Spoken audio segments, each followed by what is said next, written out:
في سنة 356 قبل الميلاد بيتولد قائد من أعظم قضاء العالم القديم، واللي هيتفوق على أبوه في كل حاجة، الإسكندر الأكبر.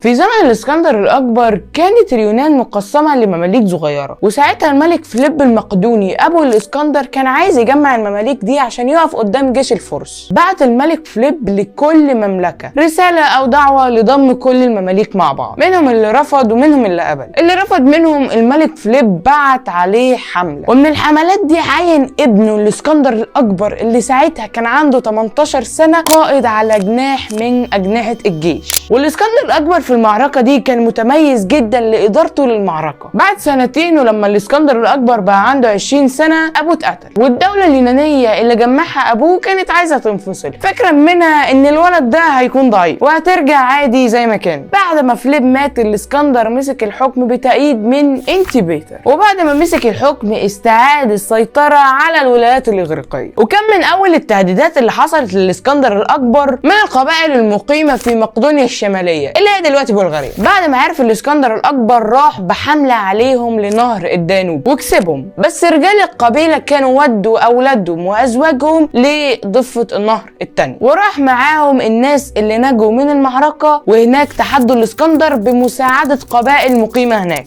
بس الإسكندر التوب نقلهم ورجعهم مكانهم، وقدر إن هو ينقل أكتر من 5000 شخص. وطلعت إشاعات إن الإسكندر الأكبر مات في معركة الدانوب، والإشاعات دي خلت الولايات الإغريقية عايزة تنفصل تاني، وبدأت إن هي تعمل ثورات. الإسكندر سمع الخبر وراح جنوب الولايات الإغريقية، وهو في الطريق عرف إن ملك الفرس كان بيزودهم بالأسلحة والفلوس، بس كمل طريقه للبلد اللي هو رايحها واللي هي ثيبيا، اللي كانت أول بلد تعمل ثورة عليه. وبعد ما راح الإسكندر توقع إن هم يستسلموا، بس المفاجأة هنا إن ثيبيا كانت مستعدة جدا للإسكندر، وطلعوا لجيشه وحاربوه وهزموه. الإسكندر اتهزم بس كان واخد عهد ان هيكون رحيم مع كل دولة يهزمها عشان تكون فيها عيشة وسكان. بس الناس في كورنث مدينة من الإغريق كانوا غيرانين قوي من ثيبا، وفضلوا يقنعوا الإسكندر ان يخلي المدينة دي درس للمرتدين. وفعلا الإسكندر ما صدق تقريبا وهدم ثيبيا كلها، ما سابش غير المعابد وبيت الشاعر الإغريقي بندار، وسكان المدينة اتباعوا كعبيد. يا جدع يخرب بيت اللي يزعلك،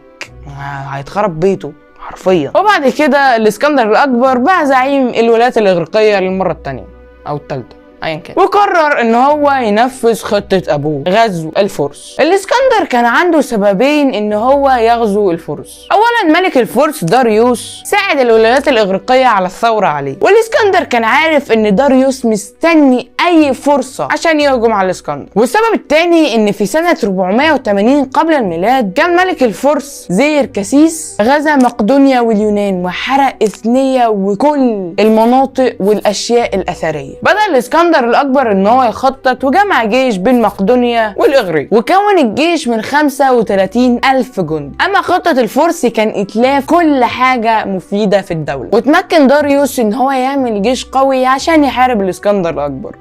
بس الاسكندر الاكبر عرف ان هو يهزم جزء من الجيش وحاصر هاليكارناس، وده اللي خلى الاسكندر الاكبر ان هو يسيطر على الشاطئ الاسيوي اللي قدام بلاد اليونان. وبعد كده راح لبلد اسمها غورديوم، والبلد دي فيه اسطوره بتقول ان اله الاغريق زيوس اعلن ان اول راجل هيدخل معبده في العربه هيكون ملك على المدينه. ولما دخل المعبد واحد اسمه غادريوس راح للمواطنين واعلن ان هو الملك بتاع المدينه، وسمى المدينه على اسمه. والاسطوره الثانيه بتقول ان غيدريوس ربط اله الفدان بعقده معقده، وان اللي هيحل العقده دي هيقدر ان هو يحكم اسيا كلها. ولما الاسكندر استولى على غودريوم ودوه للمكان اللي فيه العقده، والاسكندر كان عايز يحكم اسيا كلها بس ما عندوش وقت ان هو يضيعه في حل العقده، فطلع سيفه وقطع العقده مره واحده. طبعا مستني ايه من اللي بيضايقه بيهدله مدينته. الاسكندر ما كانش عايز يضيع وقته ومحاربينه على محاربه القبائل الصغيره، كان كل هدفه ان هو يحارب جيش الفرس اللي بقيادة داريوس ويكسبه. ولما الاسكندر رجع لطرسوس تعب، وجاله الدكتور فيليبس اللي هو طبيب الاسكندر من زمان. والاسكندر وهو بيشرب الدواء جات له رسالة. واتس لا حمام زاجل، ممكن نبطل قلش ونركز في القصة؟ الرسالة بتقول ان داريوس رشا فيليبس عشان يسم الاسكندر، وعشان الاسكندر واثق من فيليبس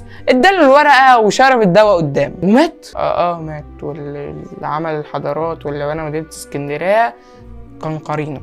يخرب بيت دي شغلانه. واخيرا بعد كثير وكثير من الحوارات الجيشين اتقابلوا قصاد بعض في مكان اسمه اسس. المكان ده قريب من الشاطئ اللي بيربط ما بين تركيا وسوريا، وبعد كثير من الصياح ما بين الجيشين كسب الاسكندر الاكبر وبنى مدينه هناك تسمى بمدينه الاسكندريه. لما داريوس شاف ان هي خلاص خربت هرب، وعرف الاسكندر الاكبر ان اولاده ومراته واسرته كلها موجودين كاسر، فامر ان هم يتعاملوا باحترام ويتزودوا بكل وسائل الراحه. نعم، يعني البني ادم اللي عمل عليك ثوره رحت هدمت مدينته كلها، والبني ادم اللي خذوه في حياتك سبت اهله. لما الاسكندر الاكبر راح مصر المصريين ما قاوموش، بل رحبوا بيه عشان كانوا عايزين ينقذوا من الفرس. ايام الاسكندر كان ينفع ان انت تستشير كاهن في امور مهمه اعتقادا منهم اللي بيرد هي الالهه، والموضوع ده كان مشهور عند اله المصري القديم امون اللي موجود في الصحراء اللي بتبعد 300 ميل عن اسكندريه. الاسكندر قرر ان هو يروح للمكان اللي كان اسمه واحد سيوه عشان يسال الكاهن على حملته على داريوس. والاسكندر وهو في طريقه تاه وعرف ان هو يوصل عن طريق الحيوانات، وفعلا راح والكاهن حيا الاسكندر باعتباره ان هو ابن من ابناء امون. وفي الوقت ده داريوس كان عنده وقت ان هو يعمل جيش عشان يرجع ينتقم من الاسكندر، وفعلا جمع جيش وعمل عربيات المناجم. راح الاسكندر لدمشق بعد ما خلص مشواره لسيوه، وراح عشان ياخد كل الكنوز اللي عند داريوس،